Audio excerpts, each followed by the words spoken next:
ರಾಜ್ಯವನ್ನೇ ಬೆಚ್ಚಿ ಬೀಳಿಸಿದ ಭೀಮಾ ತೀರ ಜಮೀನು ವ್ಯಾಜ್ಯದಲ್ಲಿ 6 ಜನರಿಗೆ ಗುಂಡಿಟ್ಟು ಹತ್ಯೆ ಮಾಡಲಾಗಿದೆ. ನಿರಾಳೆ ಮತ್ತು ಗೋಳಗಿ ಕುಟುಂಬದವರ ನಡುವೆ ಜಮೀನು ವ್ಯಾಜ್ಯ ನಡೀತಿತ್ತು. ಈ ಸಣ್ಣ ಪುಟ್ಟ ಗಲಾಟೆ ವ್ಯಾಜ್ಯ ಈಗ 6 ಜನರನ್ನ ಗುಂಡಿಟ್ಟು ಹತ್ಯೆ ಮಾಡುವ ತನಕ ಹೋಗಿದೆ. ಗೋಳಗಿ ಕುಟುಂಬದಿಂದ ನಡೆದಿರುವಂತಹ ಹತ್ಯಾಕಾಂಡ ಇದು. ವಿಜಯಪುರ ಜಿಲ್ಲೆ ಚಡಚಣದ ಗೋವಿಂದಪುರದಲ್ಲಿ ಈ ಕೃತ್ಯ ನಡೆದಿದೆ. ಅಪ್ಪುಗೌಡ ಮತ್ತು ಸಹಚರರು ಸೇರಿ ಈ ದುಷ್ಕೃತ್ಯವನ್ನ ನಡೆಸಿದ್ದಾರೆ. ರೇವಣಸಿದ್ದಪ್ಪ ನಿರಾಳೆ ದುಂಡಪ್ಪ, ರೇವಣಸಿದ್ದಪ್ಪ ನಿರಾಳೆ ಶಿವಪುತ್ರ, ರೇವಣಸಿದ್ದಪ್ಪ ನಿರಾಳೆ ಚಂದ್ರಶೇಖರ್ ನಿರಾಳೆ, ಶಬ್ಬೀರ್ ನದಾಫ್ ಸೇರಿದಂತೆ 6 ಜನರನ್ನ ಭೀಕರವಾಗಿ ಹತ್ಯೆ ಮಾಡಲಾಗಿದೆ. ಗುಂಡಿನ ದಾಳಿಯನ್ನು ನಡೆಸಿದ ಬಳಿಕ ಕೊಚ್ಚಿ ಕೊಲೆ ಮಾಡಿದ್ದಾರೆ ದುಷ್ಕರ್ಮಿಗಳು.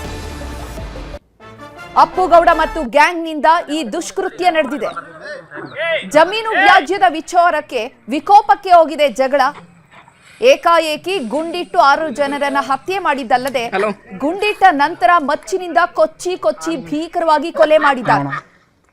ಮಹಾರಾಷ್ಟ್ರ ಮತ್ತು ಕರ್ನಾಟಕದ ನಡುವಿನ ಗಡಿ ತೀರದ ಭೀಮಾ ನದಿಯ ತೀರದಲ್ಲಿ ಈ ಹಿಂದೆ ಇದೇ ರೀತಿಯ ಜಮೀನು ವ್ಯಾಜ್ಯಗಳಿರ್ಬೋದು, ಹಳ್ಳಿಗಳ ದ್ವೇಷ ಇರ್ಬೋದು, ಯಾವ ಮಟ್ಟಕ್ಕೆ ಹೋಗಿತ್ತು, ಯಾವ ರೀತಿಯ ಹತ್ಯಾಕಾಂಡಗಳಿಗೆ ಸರಣಿ ಕೊಲೆಗೆ ಕಾರಣಗಳಾಗಿತ್ತು ಅನ್ನೋದನ್ನ ನಾವು ಗಮನಿಸಿದ್ವಿ. ಕಳೆದ ಕೆಲವು ದಶಕಗಳ ಹಿಂದೆ ನಡೆದಂತಹ ಭೀಕರ ಘಟನೆಗಳಿಗೆ ಮರುಕಳಿಸಿದಂತೆ ಈಗ ಕಾಣಿಸ್ತಾ ಇದೆ. ಮತ್ತೆ ಅದೇ ಜಮೀನು ವ್ಯಾಜ್ಯಕ್ಕೆ 6 ಜನರನ್ನ ಗುಂಡಿಟ್ಟು ಹತ್ಯೆ ಮಾಡಲಾಗಿದೆ. ವಿಜಯಪುರದ ಗೋವಿಂದಪುರದಲ್ಲಿ ಈ ದುರ್ಘಟನೆ ಸಂಭವಿಸಿದೆ. ಜಮೀನು ವ್ಯಾಜ್ಯ ಅನ್ನುವಂಥದ್ದು ಮತ್ತು ದ್ವೇಷ ರಾಜಕಾರಣ, ಹಳ್ಳಿಗಳ ನಡುವಿನ ವೈಷಮ್ಯ ಸರ್ವೇ ಸಾಮಾನ್ಯ ಈ ಭಾಗದಲ್ಲಿ ಎನ್ನುವಂತಹ ರೀತಿ ಆಗ್ಬಿಟ್ಟಿದೆ.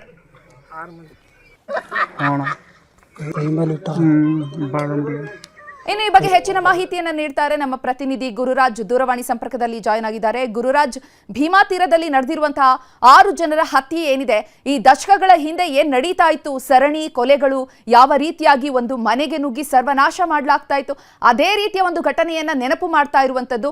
ಇದು ಇಷ್ಟಕ್ಕೆ ಸ್ಟಾಪ್ ಆಗುವಂತಹ ಲಕ್ಷಣಗಳು ಕಾಣಿಸ್ತಾ ಇದೆಯಾ ಅಥವಾ ಮುಂದುವರಿಯುವಂತಹ ಲಕ್ಷಣಗಳು ಕಾಣಿಸ್ತಿದ್ಯಾ? ಇವತ್ತು ವಿಜಯಪುರ ಜಿಲ್ಲೆ ಚಡಚಣ ತಾಲೂಕಿನಲ್ಲಿ ಒಂದು ಪ್ರಕರಣ ನಡೆದಿರುವಂತದ್ದು. ಒಟ್ಟು 6 ಜನ ಸ್ಥಳದಲ್ಲಿ ಮೃತಪಟ್ಟಿರುವಂತದ್ದು. ಆರಂಭದಲ್ಲಿ ಗುಂಡಿನ ದಾಳಿ ಮಾಡಿ ಬಳಿಕ ಮಾರಕಾಸ್ತ್ರಗಳನ್ನು ಹತ್ಯೆ ಮಾಡಲಾಗಿದೆ ಅಂತ ಹೇಳ್ತಾ ಇದ್ದಾರೆ. ಆದ್ರೆ ಅಧಿಕೃತವಾಗಿ ಪೊಲೀಸರು ಅನ್ನೋದನ್ನ ಕನ್ಫರ್ಮ್ ಮಾಡಿಲ್ಲ. ಒಟ್ಟು 6 ಜನ ಸತ್ತವರ ಪೈಕಿ ಪಟ್ಟಣ ಪಂಚಾಯತಿ ಸದಸ್ಯರಾಗಿರುವಂತಹ ಚೇತನ್ ನಿರಾಳೆ ಏನಿದ್ದಾರೆ ಅವರ ಕುಟುಂಬಸ್ಥರೇ ಸತ್ತಿರುವಂತದ್ದು. 6 ಜನರ ಸ್ಥಳದಲ್ಲಿ ಸತ್ತಿರುವಂತದ್ದು. ಒಬ್ಬರನ್ನ ಆಸ್ಪತ್ರೆಗೆ ತಗೊಂಡು ಹೋಗಿದ್ದಾರೆ ಅಂತ ಹೇಳಿ, ಆದ್ರೆ ಅವರು ಕಂಡೀಷನ್ ಆಗಿದೆ ಅಂತ ಹೇಳಿ ಇನ್ನು ಖಚಿತಪಡಿಸಬೇಕಾಗಿರುತ್ತದೆ. ಆಸ್ತಿ ವಾದಕ್ಕೆ ಸಂಬಂಧಪಟ್ಟಂಗೆ ಈ ಗಲಾಟೆಯನ್ನು ನಡೆದಿರುವುದು ಅಂತ ಹೇಳಿ ಪ್ರಾಥಮಿಕವಾಗಿ ಮಾಹಿತಿ ಲಭ್ಯವಾಗ್ತಿರುತ್ತದೆ. ಅಪ್ಪುಗೌಡ ಮತ್ತೆ ಆತನ ಸಹಚರರು ಇತರೆ ಹಲ್ಲೆ ಮಾಡಿ ಕೊಲೆ ಮಾಡಿದ್ದಾರೆ ಅಂತ ಹೇಳಿ ಪ್ರಾಥಮಿಕವಾಗಿ ಮಾಹಿತಿ ಇದೆ. ಆದ್ರೆ ಇದುವರೆಗೂ ಅದು ಖಚಿತವಾಗಿಲ್ಲ. ಪೊಲೀಸರು ಮಾಹಿತಿ ನೀಡಿದ ಬಳಿಕವೇ ಅಧಿಕೃತವಾಗುವಂಥದ್ದು.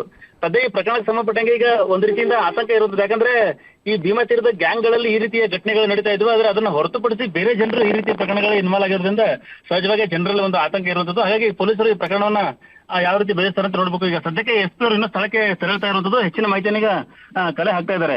ಆಸ್ತಿವಾದಕ್ಕೆ ಸಂಬಂಧಪಟ್ಟಂಗೆ ಈ 2 ಕುಟುಂಬಗಳೇನಿವೆ, ಈ ಕುಟುಂಬದ ನಡುವೆ ನಿರಾಳೆ ಅನ್ನೋ ಕುಟುಂಬ ಏನಿದೆ, ಅವರು ಒಂದು ಆಸ್ತಿಯನ್ನು ತಗೊಂಡಿದ್ರು ಅನ್ನೋಕ್ಕೆ, ಅಂದ್ರೆ ಈ ಗೊಳಗೆ ಅನ್ನೋದು ಏನ್ ಕುಟುಂಬ ಇದೆ ಅವರ ಜಾಗವನ್ನ ಬೇರೆದವರು ಖರೀದಿ ಮಾಡಿದ್ರು. ಅದರಲ್ಲಿ ಅವರು ಮಧ್ಯಸ್ಥಿಕೆಯನ್ನು ವಹಿಸಿದ್ರು. ಮತ್ತೆ ಈ ವಿಚಾರ ಕೋರ್ಟ್ ಅಲ್ಲಿ ಇದ್ದಾಗ ಇವತ್ತು ಜಾಗವನ್ನು ಬಳಸಬಾರ್ದು ಅಂತ ಹೇಳಿ ಕೋರ್ಟ್ ಆದೇಶ ಇದ್ರು ಸಹಿತ ಇವರು ಬಳಸೋಕೆ ಬಂದಿದ್ರು ಅಂತ ಹೇಳಿ ಒಂದು ಪ್ರಾಥಮಿಕವಾಗಿ ಮಾಹಿತಿ ಇದೆ.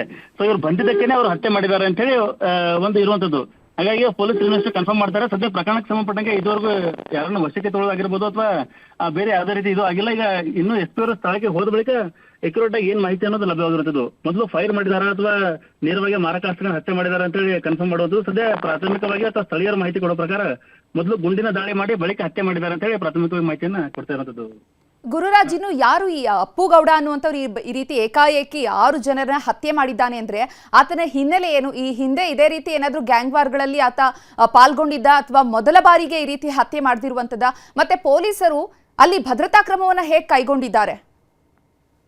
ಅಂದ್ರೆ ಈಗ ಈ ಅಪ್ಪುಗೌಡ ಮೇಲೆ ಕೇವಲ ಆರೋಪ ಇರುವಂತದ್ದು. ಇನ್ನು ಅದು ಪೊಲೀಸರು ಅಧಿಕೃತವಾಗಿ ಬಿಡಬೇಕು. ಆದ್ರೆ ಅಪ್ಪುಗೌಡ ಸಹಿತ ಇಲ್ಲಿ ಜಮೀನ್ದಾರಿಕೆ ಇರುವಂತಹ ವ್ಯಕ್ತಿಯೇ. ಮತ್ತೆ ಈತನ ಸಂಬಂಧಿಕರು ಸಹಿತ ಈ ಹಿಂದೆ ಭೀಮಾ ತೀರದ ಹಂತಕರ ಕೃತ್ಯಗಳಲ್ಲಿ ಗುರುತಿಸಿಕೊಂಡಿದ್ರು ಅಂತ ಹೇಳಿ ಸ್ಥಳೀಯರು ಮಾಹಿತಿಯನ್ನ ಕೊಟ್ಟಿದ್ದಾರೆ. ಹಾಗಾಗಿ ಈತನ ಹಿನ್ನೆಲೆ ಏನು ಮತ್ತೆ ಏನ್ ಮಾಡ್ತಾ ಇದೆ ಅನ್ನೋದ್ರ ಬಗ್ಗೆ ಈಗ ಪೊಲೀಸರು ಮೊದಲು ಮಾಹಿತಿಯನ್ನ ಕಲೆ ಹಾಕ್ತಾ ಇದ್ದಾರೆ. ಪ್ರಾಥಮಿಕವಾಗಿ ಮೊದಲು ಬಾಡಿಗಳನ್ನ ಚಡಚಣ ಪ್ರಾಥಮಿಕ ಆರೋಗ್ಯ ಕೇಂದ್ರಕ್ಕೆ ಶಿಫ್ಟ್ ಮಾಡೋ ಕೆಲಸವನ್ನ ಮಾಡ್ತಾ ಇದ್ದಾರೆ. ಅದಾದ ಬಳಿಕ ಈ ಘಟನೆಯಲ್ಲಿ ಓರ್ವ ಗಾಯಗೊಂಡಿದ್ದಾನೆ ಅಂತ ಹೇಳಿದೆ. ಆ ಗಾಯಗೊಂಡವನಿಗೆ ಸಹಿತ ಚಿಕಿತ್ಸೆ ವ್ಯವಸ್ಥೆ ಮಾಡ್ತಾ ಇರೋದು.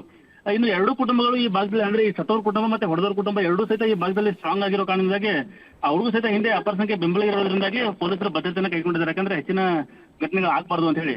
ಮತ್ತೆ ಇದರಿಂದ ಯಾವ್ದಾದ್ರು ತಂಡ ಇದೆ ಅಂತ ಹೇಳಿ, ಯಾಕಂದ್ರೆ ಭೀಮತ್ಯದಲ್ಲಿ ಸಹಜವಾಗಿ ಈ ಭಾಗದಲ್ಲಿ ಎರಡು ತಂಡಗಳು ಇದ್ದೇ ಇರುವಂತದ್ದು. ಅದರಲ್ಲಿ ಯಾರಾದ್ರೂ ಒಬ್ರು ಇದಕ್ಕೆ ಬ್ಯಾಕ್ ಸಪೋರ್ಟ್ ಮಾಡಿದ್ದಾರೆ ಅಂತ ಹೇಳಿ. ಯಾಕಂದ್ರೆ ಏಕಾಏಕಿ ಒಂದೇ ಸರಿ 6 ಜನರನ್ನ ಹತ್ಯೆ ಮಾಡ್ಬೇಕಾದ್ರೆ ಅದಕ್ಕೆ ಹಿನ್ನೆಲೆ ಈ ತರ ರೌಡಿ ಶೀಟರ್ಗಳು ಅಂತವ್ರು ಬೆಂಬಲ ಇಲ್ಲದೆ ಮಾಡೋಕ್ಕಾಗಲ್ಲ. ಹಾಗಾಗಿ ಯಾರಾದ್ರೂ ಸಪೋರ್ಟ್ ಇದೆಯಾ ಅನ್ನೋದ್ರ ಬಗ್ಗೆ ಸಹಿತ ಈಗ ಪೊಲೀಸರು ತನಿಖೆಯನ್ನು ಮಾಡ್ತಾ ಇರುವಂತದ್ದು. ಇನ್ನು SP ಅವರು ಸ್ಥಳಕ್ಕೆ ಬಂದ ಬಳಿಕ ಹೆಚ್ಚಿನ ಮಾಹಿತಿ ಲಭ್ಯವಾಗುವಂತದ್ದು.